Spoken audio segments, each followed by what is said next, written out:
सभी को राम राम। तो कैसे हैं आप सभी लोग? आई होप सब खुश होंगे, अच्छे होंगे। तो गाइज़, जैसे आपने कल वाला व्लॉग देखा था कि मैं जा रही थी इंदौर और मेरी फ़्लाइट पहले डिले हुई, फिर हमने कैंसिल करी। तो आज सीन ये है गाइज़ कि जो मॉर्निंग वाली फ़्लाइट है ना, उसमें सीट ही अवेलेबल नहीं है। अब उसमें सीट नहीं है और जो इवनिंग वाली है फिर वो लेट नाइट है। तो अभी हमने ये दिमाग लगाया कि एक काम करते हैं, भोपाल की फ़्लाइट में चली जाती हूँ, क्योंकि आज सैटरडे है और हस्बैंड को तो वैसे भी इंदौर जाना है, वैसे भी जाना है। तो मैंने कहा चलो एक काम करो, तुम उसमें बुक कर दो। तो मेरे हस्बैंड ने भोपाल वाली में बुक कर दिया। तो अभी पहले मैं पहुँचूँगी भोपाल और उसके बाद हस्बैंड के साथ जाऊँगी इंदौर। तो बस अब मैं निकलने की तैयारी कर रही हूँ, आज फाइनली निकलूँगी, नहीं तो ऐसा डिले ही होता रहेगा।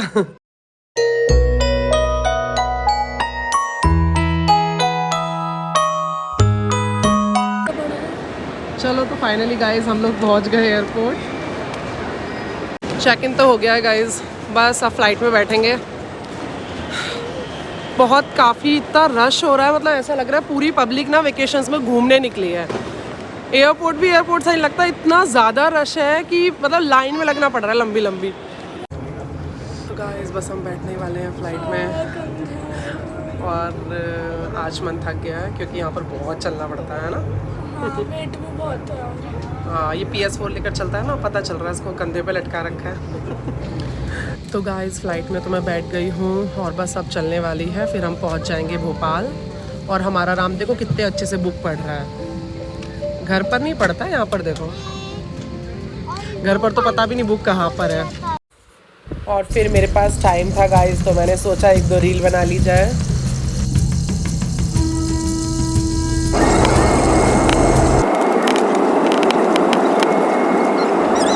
तो गाइस हम लोग आ गए हैं भोपाल एयरपोर्ट पर और यहाँ पर आई थिंक हम सेकंड टाइम आए हैं, है ना?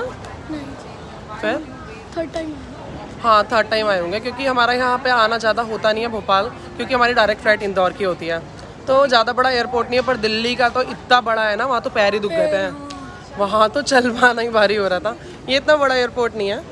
तो चलो भोपाल तो आए, अभी तो गाइस सफ़र बाकी है, अभी तो गाड़ी से जाना है इंदौर, तो लगेंगे कम से कम जितना फ्लाइट में लगा था हाँ उतना ही वो गाड़ी से। हाँ सही कह रहा है, कम से कम ये मान लो 3 साढ़े 3 घंटे अभी और बाकी हैं। तो हम तो सुबह के निकले हुए हैं, तो अभी हमारे लिए तो फ्लाइट से ही नहीं रही, बहुत लंबा सफ़र हो गया है। तो गाइस हमारी गाड़ी आ गई है और अब हम जा रहे हैं इंदौर।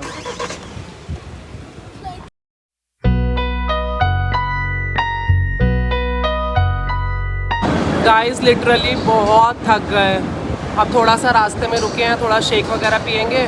बट यहाँ का वेदर यूपी से बहुत अच्छा हो रहा है, ऐसे गर्मी नहीं है यहाँ पे, वहाँ पर तो बहुत ज़्यादा गर्मी हो रही थी। पर हाँ, सुबह से कंटिन्यू गाड़ी, फ्लाइट, फिर गाड़ी, अब टायर्डनेस फील हो रही है, तो थोड़ा रास्ते में रुक गए हैं, शेक वगैरह पियेंगे। आपको कैसा लगा शेक? आपने सुबह से कुछ नहीं खाया है ना? आपको भूख नहीं लग रही थी?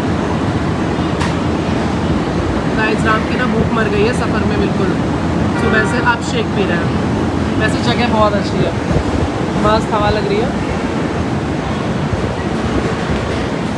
और यहाँ पे सारी फ्रेंचाइजी है, कुछ भी खा लो।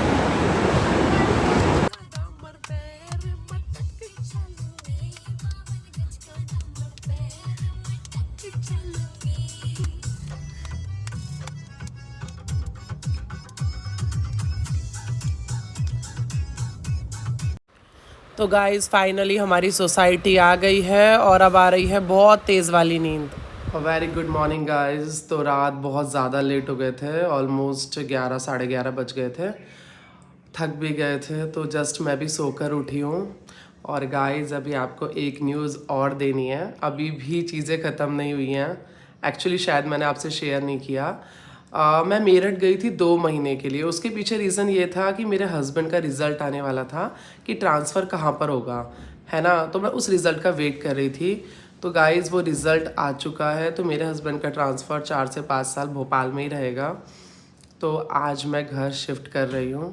हाँ, मैं कल इसीलिए आई थी क्योंकि आज मेरे मूवर पैकर आने वाले हैं और आज मैं घर शिफ्ट कर रही हूँ भोपाल के लिए, क्योंकि गाइस मैं ऑलरेडी 2 साल से अकेली रह रही हूँ और आप एक लिमिट तक अकेले रह सकते हो। अब जब रिज़ल्ट ही आ गया, पता ही है कि 3-4 साल 5 साल और नहीं आने वाले, तो कोई सेंस भी नहीं है। तो गाइस दुख तो खैर बहुत हो रहा है, मुझे अपने घर से बहुत अटैचमेंट है। एक रेंट का घर छोड़ते हुए दुख नहीं होता, लेकिन जब आप अपना घर छोड़ते हो और हर चीज़ आप सिस्टमेटिक बनवाते हो, सिस्टमेटिक रहती हैं, तो उसको छोड़ते हुए बहुत दुख होता है। बट ठीक है, घर कहीं नहीं जाएगा, मेरा ही रहेगा।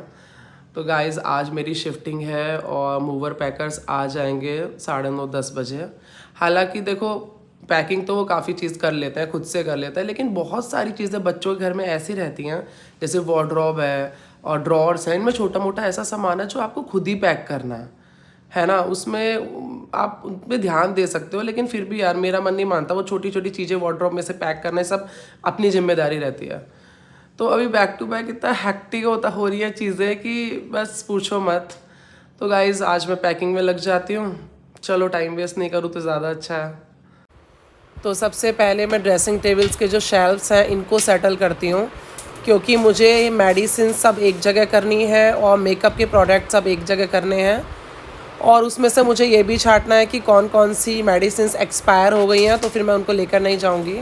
और फिर मुझे ये बिस्तर वाली शेल्फ भी सही करनी है, क्योंकि नीचे साड़ीज़ वगैरह हैं वो सब एक जगह करनी है। और देखो गाइस यहाँ पे राम को खेल मिल गया अपना अलग गेम, क्योंकि इसको मज़ा आ रहा है पूरा फैला हुआ घर देख के। ये देखो चूड़ियाँ मिल गई हैं डालने के लिए, मज़ा आ रहा है तुम्हें पूरा घर फैला हुआ देख के? हैं तो मज़ा तो आ ही रहा होगा।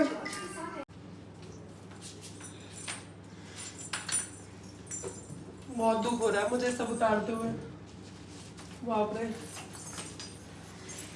गाइस बिल्कुल अच्छा नहीं लग रहा। तो गाइस अब मूवर पैकर भी आ चुके हैं। तो सबसे पहले ड्राइंग रूम में पैकिंग चल रही है सोफ़े की, और ये सोफ़ा कम बेड बहुत हैवी है, मैंने खुद से बनवाया था। तो गाइस दूसरी तरफ मेरी शॉप की पैकिंग स्टार्ट हो गई, और गाइस यहाँ पर इतना स्टफ़ था कि पूरे तो शेल्फ्स भरे हुए हैं, नीचे के पूरे बॉक्सेस भरे हुए हैं, और ऊपर की पूरी वार्डरोब भरी हुई है। तो शॉप का सामान इतना ज़्यादा है कि मुश्किल से मुझे लग रहा है कि 20 से 25 डब्बे तो मेरे शॉप के सामान के ही हो गए। बट इसको पैक होता हुआ देखकर भी मुझे बहुत दुख हो रहा था।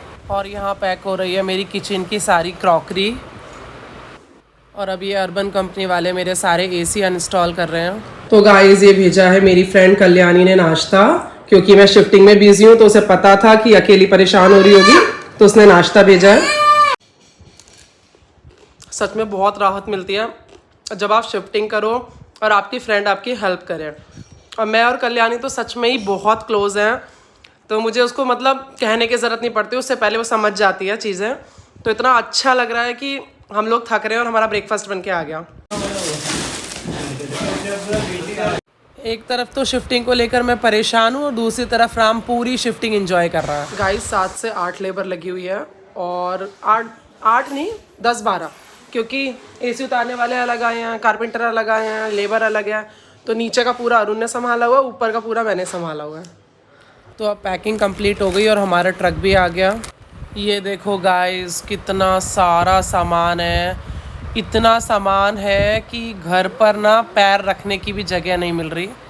मतलब अपना घर था ना तो इतना सामान होता चला गया, अदरवाइज़ रेंट पर जाना हो तो इतना सामान कभी ना करे इंसान, बट अपना घर था तो क्या ही करते फिर। और गाइस सबसे हेक्टिक टास्क तो ये दुकान थी।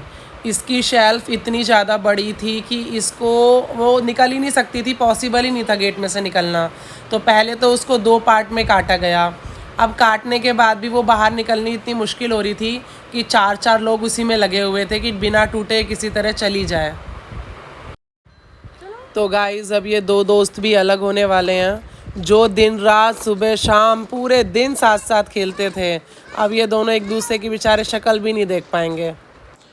तो गाइस अब कल्याणी ने खाना भी भेज दिया, और इतना सारा भेज दिया। मॉर्निंग में नाश्ता इतना हैवी था और अब खाना भी भेज दिया। तो अब सामान लोड होना स्टार्ट हो गया है। वो तो गाइस मैंने अपने सारे प्लांट्स और सारे गमले सब छोड़ दिए, क्योंकि सामान इतना ज़्यादा हो गया था कि एक ट्रक में आ पाना तो पॉसिबल ही नहीं था। फिर दूसरा ट्रक भी लोड होने लगा था, और गाइस बस फिर ये सामान पैक होकर निकल गया था भोपाल के लिए। तो कल मॉर्निंग में ये ट्रक पहुंच जाएगा वहां पर। तो चलिए मिलते हैं नेक्स्ट व्लॉग में, जब तक के लिए बाय, टेक केयर।